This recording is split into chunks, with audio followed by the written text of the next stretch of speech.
Inner Sanctum Mysteries.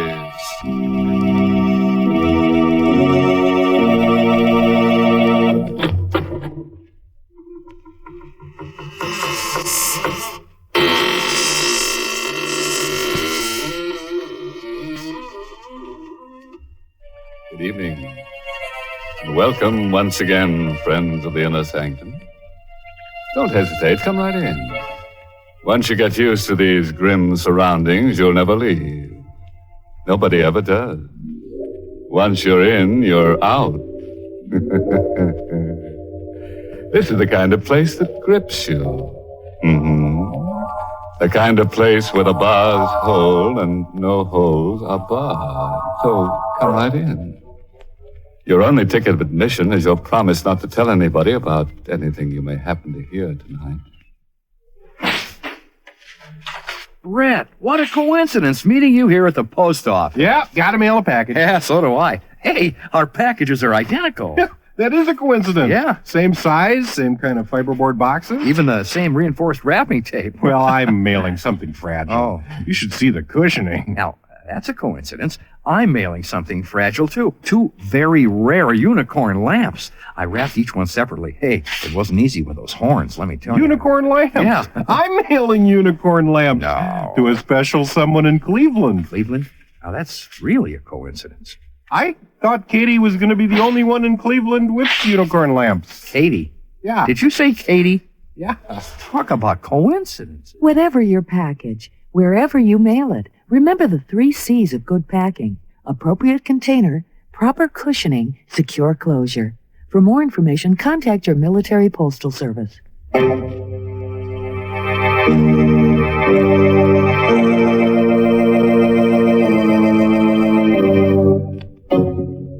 And now for tonight's tale. Lady with a Plan. Written especially for Inner Sanctum by Michael Sklar and Richard Manoff. And starring Elspeth Eric.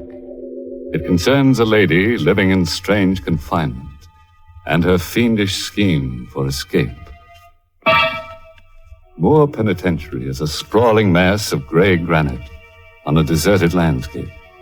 To this grim and forbidding place has come a man with a purpose: to visit with Gladys Cross. He's a newspaper writer, and she is tomorrow's feature story. It's not a pretty story. I'll tell it right from the beginning.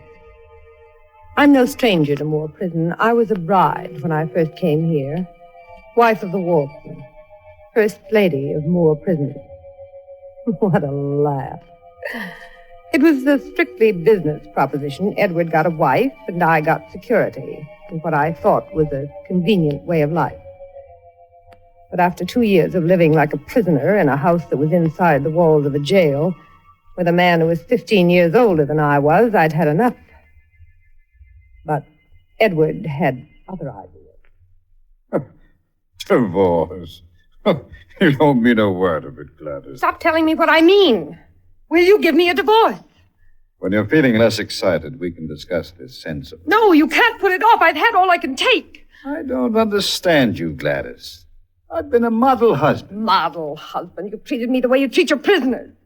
You don't beat them. You grind away at their nerves until their minds are so much mush. I'm getting out before it's too late. You're staying here with me where you belong. If you won't give me a divorce, I'll leave without it. Gladys, don't be a fool. No matter where you go, I'll bring you back. And I don't want to hurt you. You can't threaten me. Not you, my dear. I'm thinking of him. Him? What are you talking about? So there is a man. You're inhuman. No, dear. Just a model husband. Trying to keep his home intact.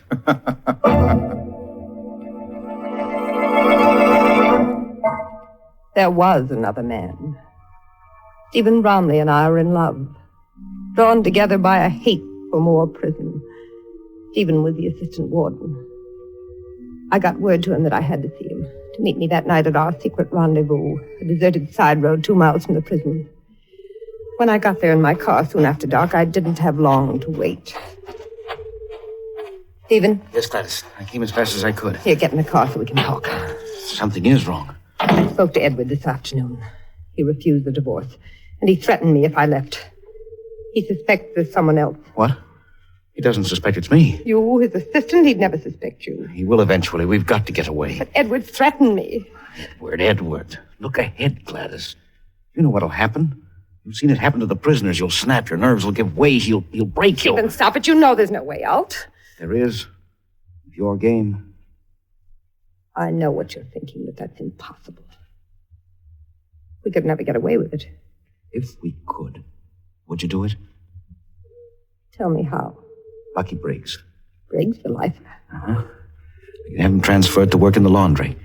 Assigned to handle your stuff when you bring it down. What are you getting at? Bucky hates the warden worse than you do. Given half the chance, he'd strangle him in a second. Now talk to him. Begin to feel sorry for him. Let him think you want to help him make a break. Then what? Then all we've got to do is give him the chance to use his hands on Edward. For 2 hours we talked. By the time we parted, our plan had been worked out in detail. It was a plan for murder. Murder with clean hands. The next morning, I took my soiled linens and drove across the prison yard to the laundry. Bucky Briggs came out to the car. He didn't even look up at me. Where is it? In the back of the car. Here, let me open the door for you. I've heard quite a bit about you, Briggs, You want to take your fresh stuff home? but I don't really believe what they say. Look, lady, the warden needles me enough. I don't have to take it from you, too, see? Well, I don't know what you mean. You want your fresh laundry, don't you? In a minute. I just want you to know that I'm interested in your case, Bucky. So's your husband. Get your laundry now. All right, Bucky. The seed was planted. All it needed was time. I began to plan the visits to the laundry in advance.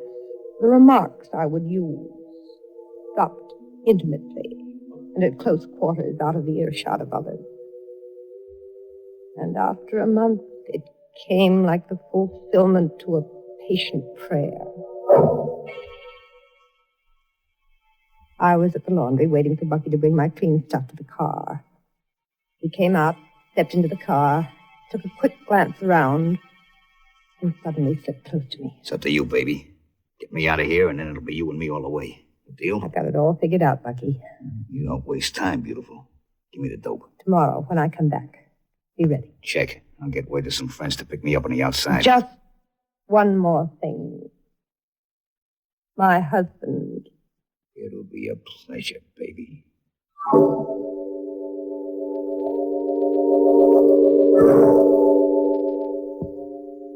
I made a final check with Stephen, and then everything was set. I was sitting in the car the next day when Bucky came out. I reached over the front seat and opened the rear door for him. Get in, Bucky. Stay down. Don't want me. It's been fixed. The guard's busy on the other side. Where we going? To the house? What about the warden? He's in town today. Stop asking so many questions. Okay, baby, this is your show. Just make it good.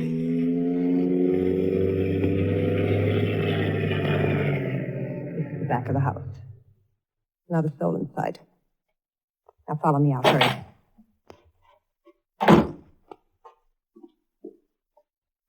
That's the cellar door. Open it, Bucky. Right.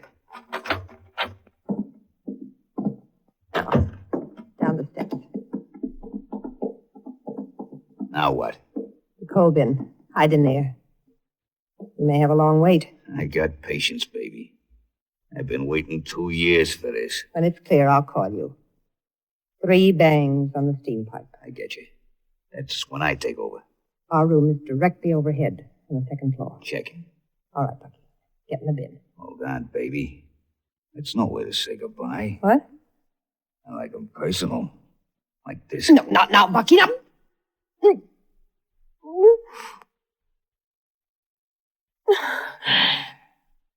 That's more like it. Something to remember you by.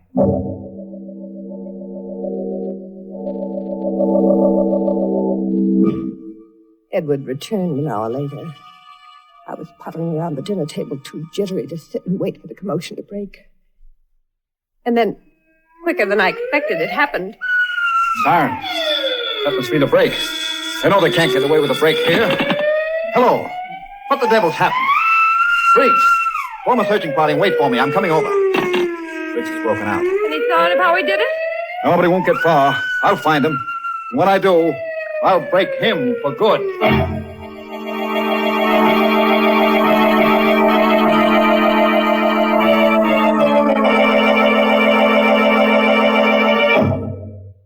Boy, Warden, you show him.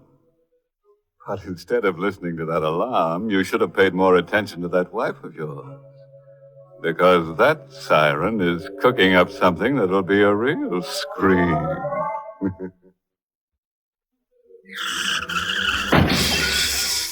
Help. Somebody, please. Help me. Most of us wouldn't think twice about answering a plea like that. We'd help save a life in an emergency, even if it were a total stranger. I'm hit. Somebody get me a medic. And if we can't depend on our buddies in time of need, who can we count on? But how do you help out when you don't know that there's an emergency? How can you meet a need you don't know about? One sure way is by giving blood to the Armed Services Blood Program, where your blood can help save someone's life. That's because the Armed Services Blood Program is the primary source of blood for military hospitals. And they need regular donations from us and our families. So contact your blood bank or the lab at your medical treatment facility. Be a lifesaver through the Armed Services Blood Program. And remember, their supply is our supply.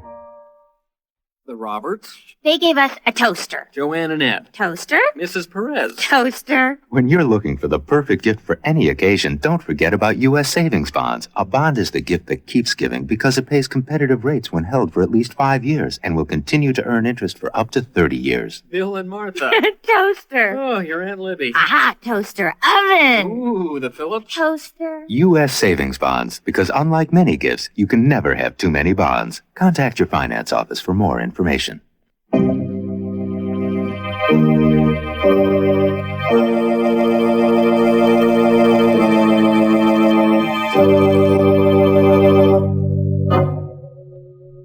And now, back to Our Lady with a plan. And what a plan. Her husband, Warden Cross of Moore Penitentiary, is searching for Bucky Briggs, an escaped convict. But Gladys has hidden Bucky in the cellar of the house. He's waiting there now to kill the warden. And Gladys, she's waiting too. For murder.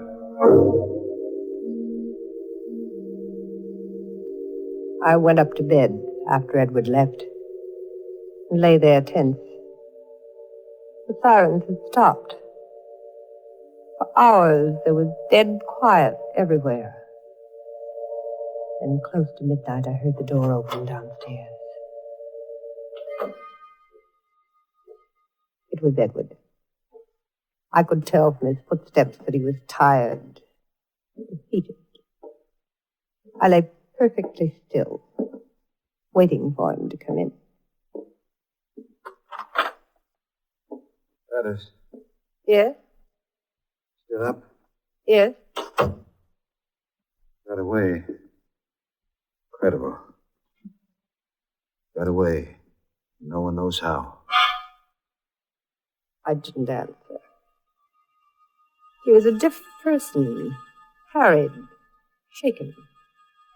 I watched him as he undressed. He looked suddenly older than ever, and I felt a sickening revulsion at the dejected spectacle he had become. I lay perfectly still as he slipped into bed and fell off to sleep.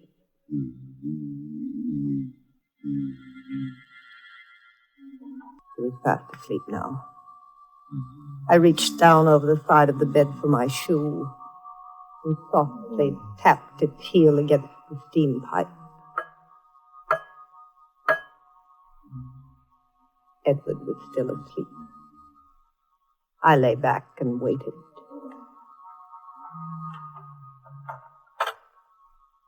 Slowly, slowly, and Bucky's silhouette stood outlined in the half-light from the hall. He moved quietly into the room right past me. In a moment, his big, hulking figure, looking more gorilla-like than ever, stood towering over Edward's bed.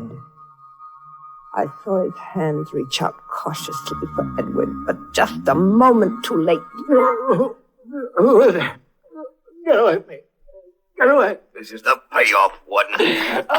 Edward was awake, and like a flash, he twisted out of Bucky's reach. I sat there paralyzed as they drove to the floor. Edward tried to tear Bucky's hands from the approach, but Bucky held on tighter and tighter, digging his fingers deeper into the soft fleshiness of Edward's throat. Gladys, for heaven's sake, help. I didn't move. I didn't speak. And he understood. Gladys, you'll never get away with this. Shut him up, Bucky. Easy, baby, easy. Another squeeze of his throat.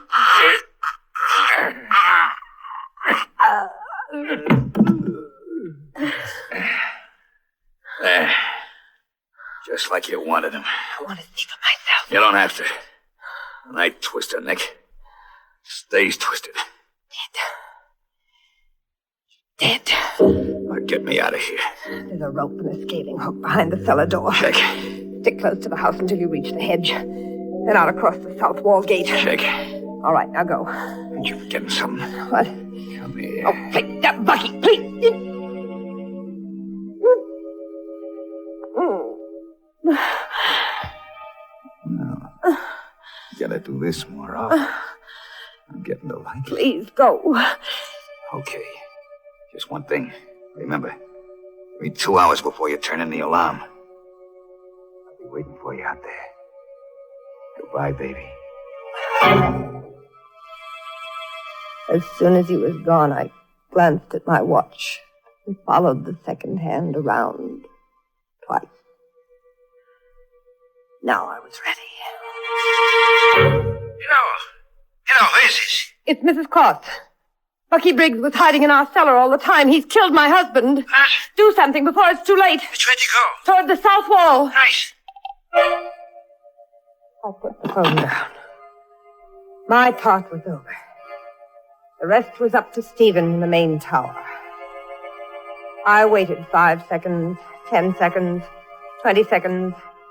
Then all of a sudden it came like a million shrieking demons. From the window I saw the long fingers of the searchlight pointed at the south wall. And pinned beneath the glaring lights was Bucky, frantically pulling his way up the rope. I watched as the bullets hit all around him, picking puffs of powder off the stone wall. One of them had to find his mark. Bucky shuddered, then caught himself. He was hit. He had to fall, but he didn't. Hand over hand, he started up again, higher and higher. He was hit again, but he didn't stop. And then before I could realize what had happened, he was over the top and gone.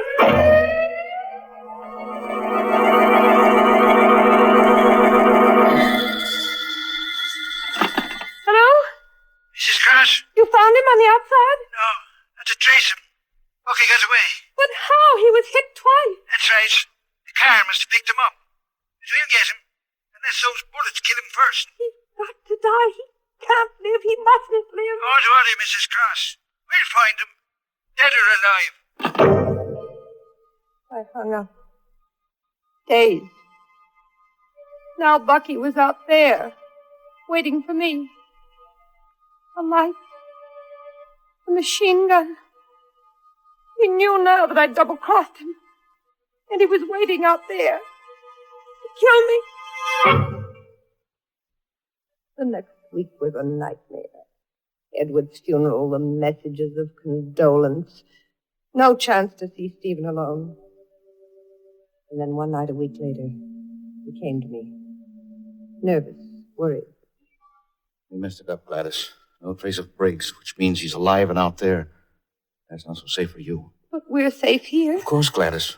We just happen to be leaving here. Oh, no, Stephen, I'm not going. That's impossible. The new warden's arriving next Tuesday morning. Oh, I hadn't thought of that. Gladys, even if you could stay on, I'd argue against it. But what about Briggs? There's a big world out there, remember? We'll get lost in it, you and I. So lost that no one will ever find us. Not even Briggs. Say you'll go. Well, I have no choice, I suppose. Good girl. Now listen, I've got it all figured out. My resignation is in, takes effect next Tuesday night. Tuesday morning, you take the train to New York and head straight for the Hotel Empress. Don't budge out of your room. I'll be along in the evening, okay? You're not listening. I was thinking of something. What? Something Edward said when he died. Hmm?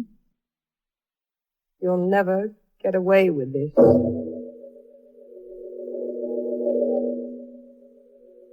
Tuesday morning, I was on the train to New York. It was a short, pleasant trip. My fears began to disappear. Once I reached the crowds of Grand Central Station, I knew I'd be safe. I threaded my way through the crowd, just one of thousands of people. And suddenly there was a hand on my shoulder. Hello, baby. Bucky. What are you doing here? How did you find me? I've been waiting for you, baby. Like I said. I got friends back there. The grapevine tipped me off when you was leaving, and here I am. But I... The bullets, just like nothing. Takes a lot to stop me. Come on, let's get out of here before some bulls bust me. No, wait, Bucky. Just give me a minute. I've got to call my hotel to hold my room for me. Can't I wait? Well, if I don't call, they'll cancel it. Okay, but only a minute. Make your call over there so I can keep my eye on you, sweetheart. I don't want to lose you. Bucky had nodded toward a drugstore. It was a slim chance, but it was better than I'd expected. I entered the store, made a quick dash for the other door. I flung it open and raced madly toward the taxi stand. Over my shoulder, I caught a glimpse of Bucky. He'd seen me. Hey, wait a minute! I ran to the cab and jumped in. Hotel Empress in a hurry, and lose that cab behind us.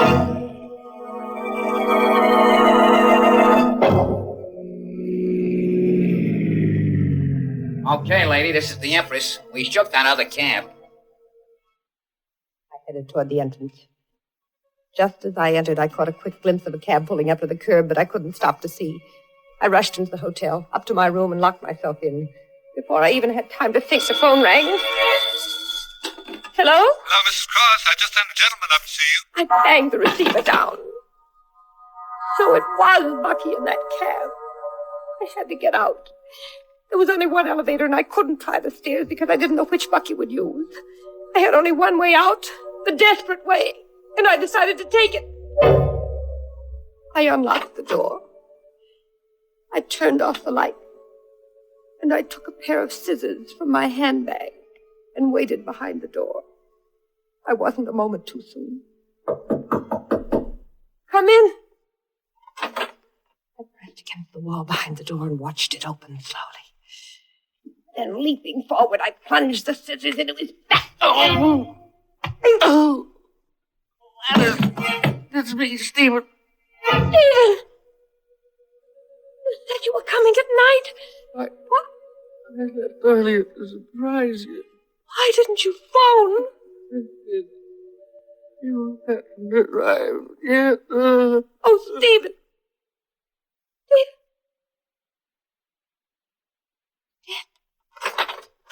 Hello, baby. Bucky! Surprised to see me, huh? Hey, who's that? Steve Bromley. You done him in. Nice work, baby, but why the chase? I had to run. I understand.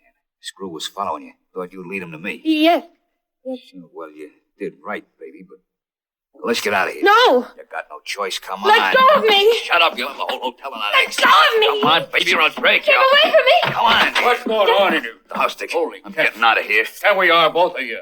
Looks like that guy on the floor. You ain't going anywhere for a long time. Let's see you. Here, reach, chum. This ain't no toy. Neither is that. Oh, my hand. Now, let's get going.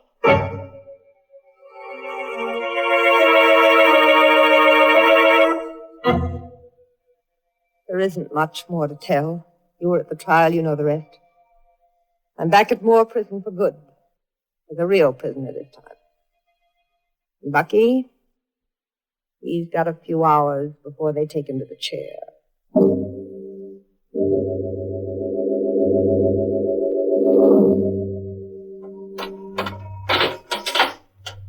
Mrs. Cross, What is it? Bucky Briggs is just outside the cell. Due to go in 15 minutes. Wants to talk to you before he goes. To me? Yes.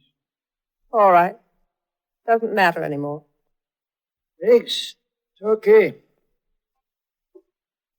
5 minutes, Sparky. And we're just outside. Hello, baby. I don't have anything to say to you. Yeah, but I got something I want to ask you before I go. It's bothered me ever since I was nabbed. All right, ask. Why didn't you leave when I asked you to back in that hotel room? Why? You're laughing about. As if you didn't know. No, what? If I went with you, I knew it was the end for me. What are you talking about? You wanted to kill me. Me kill you? What do you figured Oh, out? stop acting, Bucky. It doesn't make any difference now. All right, so I double-crossed you the night you escaped. I called the tower exactly 2 minutes after you left. What? So that's how they picked me up so fast. I thought you knew. What a sap. Then what a sap. Bucky! You dirty double-crosser. Bucky, keep away! Help! Double-crosser. throat! Double-crosser. Get your hand Break your neck. Let it go, Rick, or I'll shoot. You're too late, screw.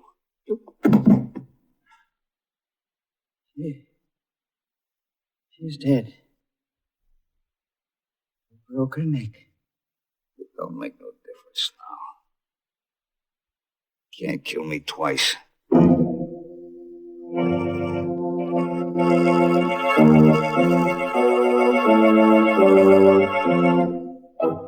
Now there's a nice, gentle character, that Bucky.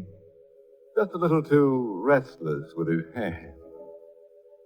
Here and now, I'm starting a new movement for Inner Sanctum Mysteries. From now on, our slogan should be, when you grab a throat, stop and think, then stroke, don't choke.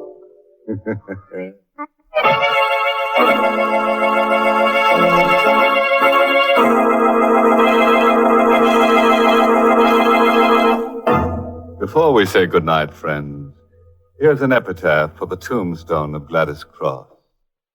Here lies a good heart rent asunder by a man with a soul full of thunder. Her sweetheart named Stephen tried to help her get even. Now they all live in peace 6 feet under. Oh, by the way, this month's Inner Sanctum mystery novel is I Hate Blondes. Good night. Pleasant dreams.